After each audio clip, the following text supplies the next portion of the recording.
A Tesla entrar nisso aí, né? Tipo, uma das empresas mais conhecidas do mundo hoje. Das né? mais valiosas das também, ações, né? Com o maior preço. Cujo CEO é o homem mais rico do mundo. Entrar de sola no negócio, porque ele não comprou 10 milhões de dólares, ele comprou 1,5 bilhão. Ele veio ignorante, né? Meteu um caminhão. Ele vai aceitar agora Bitcoin como pagamento. Tem empresa agora botando parte do caixa em Bitcoin, que era algo que lá em 2017 não aparecia. Vocês veem muita diferença do mercado de 2017, onde nós tivemos aquele topo para depois uma grande queda, para o mercado atual? Uma coisa que a gente percebe, igual você falou na corretora, em janeiro, por exemplo, a gente teve algumas altas históricas, né? O Bitcoin foi batendo e rompendo de novo, e todo dia. Teve um dia que eu tava no Twitter do Biscoint, tweetando e falando a alta histórica, e a cada 1 hora eu tweetava de novo que era uma nova alta histórica, né? Então, realmente foi impressionante o movimento, pelo menos pra mim, né, que sou novato. Mas a gente vê que as pessoas, elas vêm com o FOMO mesmo, né? O medo de ficar de fora faz elas virem. O fluxo aumenta muito mesmo, assim, é absurdamente grande. Eu não acreditava quando o Jonas falava, mas quando o preço vai atingindo as novas altas históricas, é impressionante a quantidade de gente que vem. Então imagina que o Bitcoin, ele voltou agora aos 43, bateu nos 61 de novo, voltou agora, recuou até os 53, eu acho. Tudo isso em dólar que o Israel tá falando, Isso, tá, gente? 53 mil dólares e tudo mais.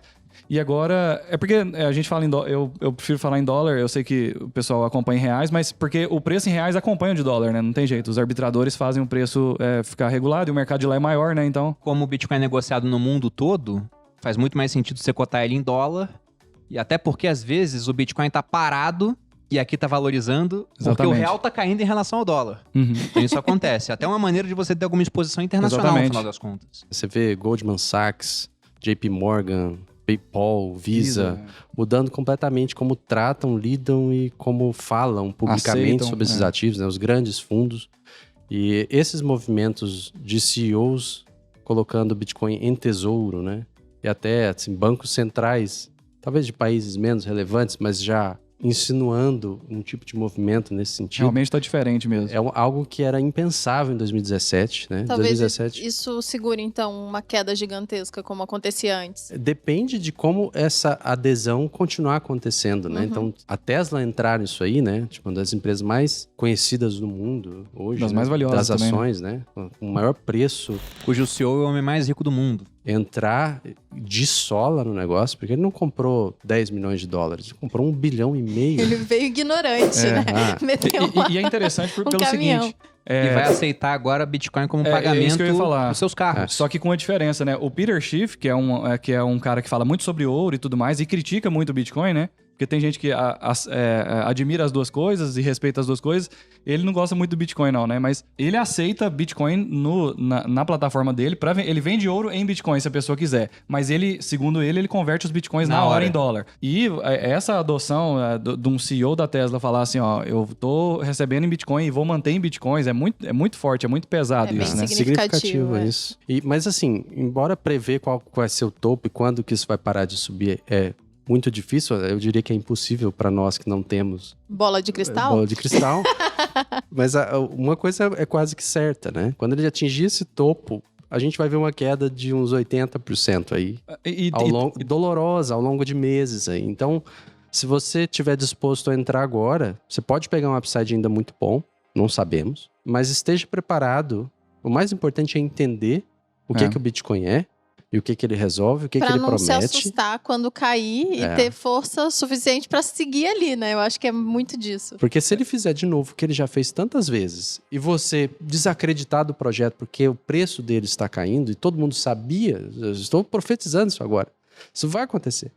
E aí você desacredita do projeto por esse motivo, você não entendeu ele em primeiro lugar. E aí você vai fazer maus negócios. Você comprou no momento de hype e vendeu no momento de depressão. Que geralmente é o que acontece. Exato, e é justamente o que não é pra fazer, mas o que o pessoal faz, porque a atração pra comprar quando o preço tá lá no alto e todo mundo fala de Bitcoin é muito grande, e a atração pra vender quando tá lá embaixo, quando tá todo mundo falando que vai dar errado, também é muito grande. Rapidinho, a Malu falou uma coisa interessante, que é será que dessa vez não está diferente porque as empresas estão com Bitcoin no tesouro, não vai ter uma liquidez maior, então a queda seria menor?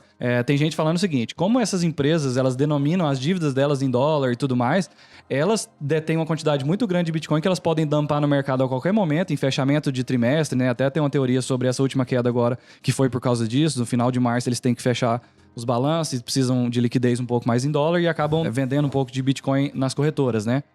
Mas também tem esse outro lado, né? Se as empresas precisarem realizar, elas detêm muito Bitcoin e elas podem dumpar isso no mercado tranquilamente porque elas têm o dólar no balanço delas como uma moeda principal, assim, ainda, né? Isso me faz pensar, assim, também, o que é que não está caro nesse momento? Eu não vou comprar Bitcoin. Você vai comprar o quê? Tudo tá na iminência, talvez, de... Principalmente porque o nosso dinheiro tá desvalorizando insano e cada vez mais. Acho que isso deixa mais caro as coisas também. E juros baixos pelo mundo também.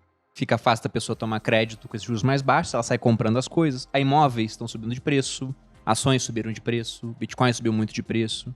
Então tem esse ponto. Mas eu gostei muito da sua consideração, Jonatas, e do seu complemento, amor, no seguinte, né? Não dá pra se impressionar com a oscilação do Bitcoin. Tem uma frase do Sêneca, batendo a minha meia hora aqui de citação, onde ele fala que acaso você se impressiona de ter calor no verão, ou de sentir frio no inverno, ou de ser sacudido numa viagem, é forte a alma diante dos males para os quais está preparada. Então não dá pra reclamar de comprar Bitcoin e ver o negócio caindo 80%. Justamente por isso que eu defendo uma alocação pequena. Eu acho que é muito vantajosa em termos de assimetria, mas tem que ter responsabilidade, porque nós não sabemos o que vai acontecer no futuro. Até tem um ponto interessante na minha família, porque eu separei um Bitcoin para cada irmão meu. Tirando a minha irmã Priscila, que deve estar vendo a gente, eu não gosto tanto dela assim. Não, tô brincando. Pichicha já é adulta já. Pichicha já é adulta. Tem inclusive um podcast que Pichicha veio pra quem quiser ouvir, né? Foi um sobre imóveis. Mas os meus irmãos mais novos, cada um tem um Bitcoin separado. Um tem 13 e outro tem 14. Aí o de 13...